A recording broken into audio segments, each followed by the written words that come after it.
ಇಂಡಿಯಾದ party hub ಗೋವಾಗೋಲ್ಟೇನ್ ಗೆಳೆಯರೆ. ಬಾಯ್ ಬಾಯ್ ಮೈಸೂರು. ಬಿಲ್ಬಲ್ ನೋಡಿದ್ರೆ ನಮ್ಮ ಮನೆ ಬರೋಕ್ಕೆ ಪೀಸಸ್ ಆಗೇ ಇಲ್ಲ. ಬಟ್ ಕಾಲೇ ಟ್ರೈನ್ ಹೋಗಿ 5 ನಿಮಿಷ ಆಗೋಗಿತ್ತು. ಅಭಿ ಬಸ್ಸಲ್ಲಿ ಬಸ್ನ ಬುಕ್ ಮಾಡ್ಕೊಂಡಿದ್ದೀನಿ. ಆಲ್ಮೋಸ್ಟ್ ಲೈಕ್ ಆಗಿದೆ 5:20. ಇದೇ ಬಿಲ್ಡಿಂಗ್ ಅಂತೆ ಹೋಟೆಲ್ ಅಮರ್. ಬಂದು ಕಣವ ಬಸ್ಸು. ಶಿಸ್ತಾಗಿ ನಿದ್ದೆ ಮಾಡೋಕೆ ಫಸ್ಟು.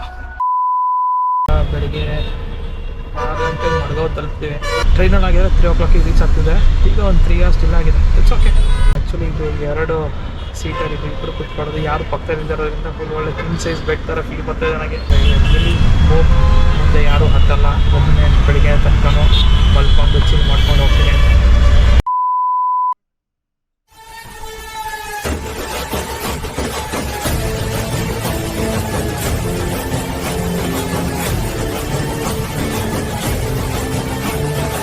ಇದಲ್ಲ ಅದು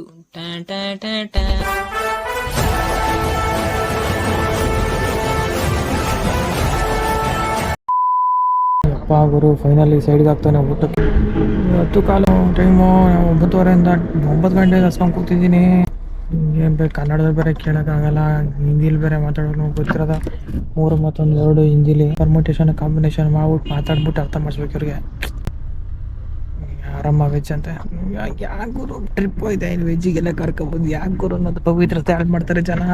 ಕಂಟ್ರೋಲ್ ಊಟ ಬಿದ್ದರೆ ಸಾಕಾಗೈತೆ. ವೆಜ್ ಆದರೆ ನಾನ್ ವೆಜ್ ಆದರೆ ಅಲ್ವಾ.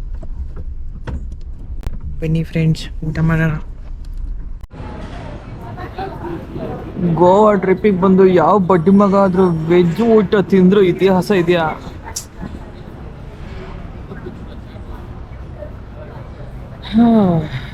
ಬನ್ನಿ. ಅದೊಂದು ನಾಡೈತಲ್ಲ, ಜೀವನ ಹುಡುಕುತ್ತಾ ಸಾವಿನ ಬಳಿ ಬಂದೇನಾ ಅಂತ ಹಂಗಾಗೋಯ್ತು ಕತೆ ಇದು.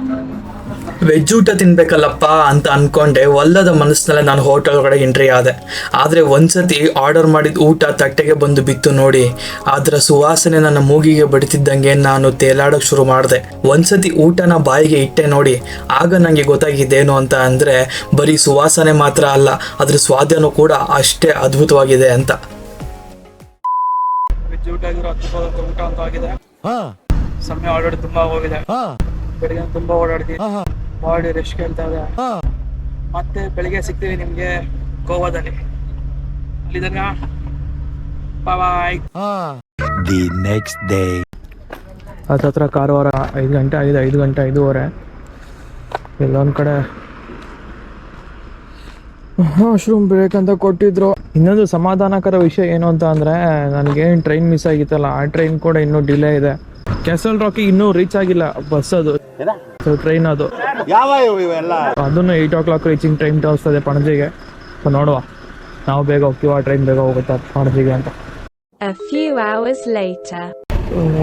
ಗೋವಾ ಎಂಟ್ರೆನ್ಸ್ ಬೋರ್ಡ್ ಮಿಸ್ ಆಗೋಯ್ತಲ್ಲ ಗುರು, ಅದರಿಂದ ಅದನ್ನೇ ಶೂಟ್ ಮಾಡಬೇಕು ಅಂತ ಎಚ್ಚರ ಐತೆ. ಗೋವಾ ಬಾರ್ಡರ್ ಗೈಡೆನ್ಸ್ ಅಫಿಷಿಯಲ್ ಆಗಿ ವೆಲ್ಕಮ್ ಟು ಗೋವಾ.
ಗೋವಾದಲ್ಲಿದ್ದೀನ ಇಲ್ಲ ಈ ಚಿಕ್ಕಮಗಳೂರು ಕುದುರೆಮುಖ ಸಂಶಯ ಕಳ್ಸ ಈ ಬೆಲ್ಟಲ್ಲಿದ್ದೀನ ಅಂತ ಡೌಟ್ ಆಗ್ತಾ ಇರೋದು.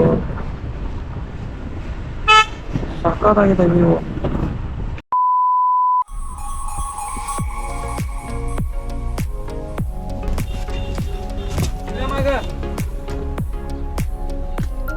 ठीक है अंकल, फिर मिलेंगे। हाँ मिलेंगे। बहुत खुश हो आपको मिल के। मिलेंगे। हाँ ನಾನು ನೈಟು ಗಾರ್ಡನ್ ಇದ್ದಲ್ಲಿ ನನ್ನ ಪಕ್ಕದ ಸೀಟಲ್ಲಿ ಯಾರೋ ಜೋರಾಗಿ ಕೆಮ್ತಿರೋ ಥರ ಅನ್ನಿಸ್ತು. ಯಾರು ಅಂತ ತಿರುಗಿ ನೋಡಿದ್ರೆ ಈ ಅಂಕಲ್ ಬಂದು ಮಲಗಿದ್ರು ಸೀಟಲ್ಲಿ. ಪಾಪ ಈ ಅಂಕಲ್ ಅಸ್ತಮಾ ಪೇಷಂಟ್. ತನ್ನ ಆರೋಗ್ಯದ ಸಮಸ್ಯೆಯ ನಡುವೆಯೂ ಕೂಡ ತನ್ನ ಮಕ್ಕಳನ್ನ ಮೀಟ್ ಮಾಡಬೇಕು ಅಂತ ಪ್ರತಿ ವಾರ ಬೆಂಗಳೂರಿಂದ ಗೋವಾಗೆ ಇವರು ಟ್ರಾವೆಲ್ ಮಾಡ್ತಾರೆ. ಅಂತೂ ಇಂತೂ ಗೋವಾದ ಮಡ್ಗಾವಿಗೆ ತಲುಪಿದೀವಿ. ಯಪ್ಪ ಎಂಥ ಜರ್ನಿ ಇದು. ನಾನು ಇದನ್ನು ಯಾವ ಎಪಿಸೋಡಲ್ಲಿ ಹಾಕ್ತೀನಿ, ಎಷ್ಟನೇ ಎಪಿಸೋಡ್ ಬರುತ್ತೆ ಅಂತ ನನಗಂತೂ ದೇವರನೆಗೂ ಐಡಿಯಾ ಇಲ್ಲ.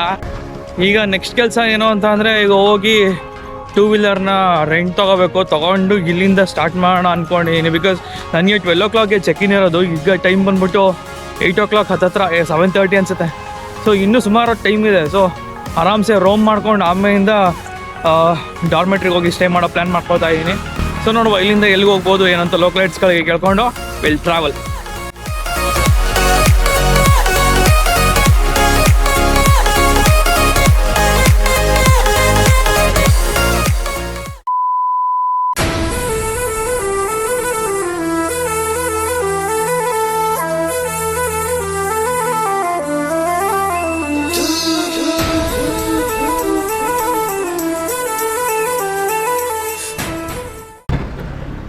ಸೊ ನೀವೇನು ನೋಡ್ತಾ ಇದ್ದೀರ, ಈಗ 2 ವೀಲರ್ ಗಾಡಿ ಸಿಕ್ಕಿದೆ ರೆಂಟಲ್ಲು, ಸೆಲ್ಫ್ ಡ್ರೈವು. ಹೇಳಿ ಇದನ್ನ ಗಾಡಿನ ರಿವ್ಯೂ ಮಾಡಬೇಕಾ ಅಂತ. ಈ ಗಾಡಿ ಬಂದ್ಬಿಟ್ಟು ಆಕ್ಟಿವಾ. ಕಂಡೀಷನ್ ಅಂತೂ ನೆಕ್ಸ್ಟ್ ಲೆವೆಲಲ್ಲಿದೆ. ಫುಲ್ಲು ನೆಕ್ಸ್ಟ್ ಲೆವೆಲಲ್ಲಿ ಸ್ಟಾರ್ಟ್ ಮಾಡಬೇಕು ಅಂತ ಅಂದರೆ ಈ ಗಾಡಿನ ರಿವ್ಯೂ ಟಿಪಿಕಲ್ ಕನ್ನಡಿಗ ಥರ ಮಾಡಬೇಕಾ, ಡಿ ವಿ ಥರ ಮಾಡಬೇಕಾ, ಕಿತ್ತಾಡಿ ಕಿರಣ್ ಥರ ಮಾಡಬೇಕಾ, ಇಲ್ಲ ಗೌತಮ್ ನಾಯ್ಡು ಥರ ಮಾಡಬೇಕಾ ಹೇಳಿ ಕಮೆಂಟ್ ಸೆಕ್ಷನಲ್ಲಿ ತಿಳಿಸಿ ನನಗೆ.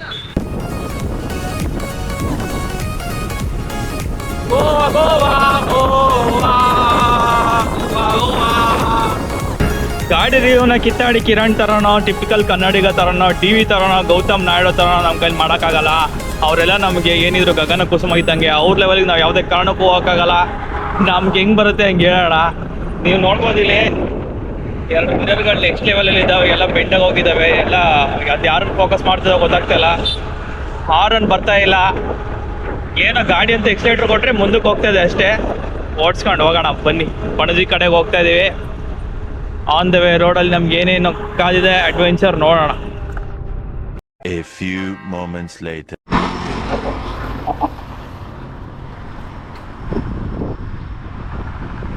ಏನು ಉಕ್ಕಿ ಹರಿತಾ ಇದೆ ಅಂತ ಅಂದರೆ ಮಳೆಗಾಲಕ್ಕೂ ಅದಕ್ಕೂ ನಿಮಗೆ ಇನ್ನೊಂದು ಫೇಮಸ್ ಜಾಗನ ತೋರಿಸ್ತೀನಿ ಗೋವಾದಲ್ಲಿ. ಇದೆ ಗೋವಾದ ಮೋಸ್ಟ್ ಫೇಮಸ್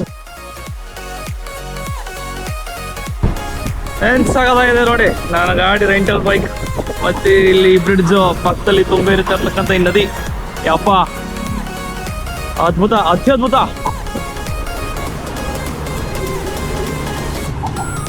ಈ ಸೇತುವೆ ಬಗ್ಗೆ ಹೇಳೋದಾದ್ರೆ ಇದು ಭಾರತದ 2ನೇ ಅತಿ ದೊಡ್ಡದಾದಂತಹ ಕೇಬಲ್ ಉಳ್ಳಂತಹ 8 ಪಥಗಳ ರಸ್ತೆ ಹೊಂದಿರುವಂತಹ ಸೇತುವೆ ಗೆಳೆಯರೆ.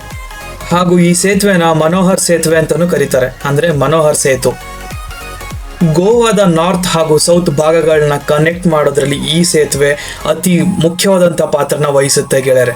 ಮತ್ತೊಂದು ವಿಚಾರ ಏನು ಅಂತ ಅಂದ್ರೆ, ಈ ಒಂದು ಸೇತುವೆ 640 ಮೀಟರ್ ಅಂದ್ರೆ 2100 ಫೀಟ್ ಉದ್ದಗಲ ಇದೆ.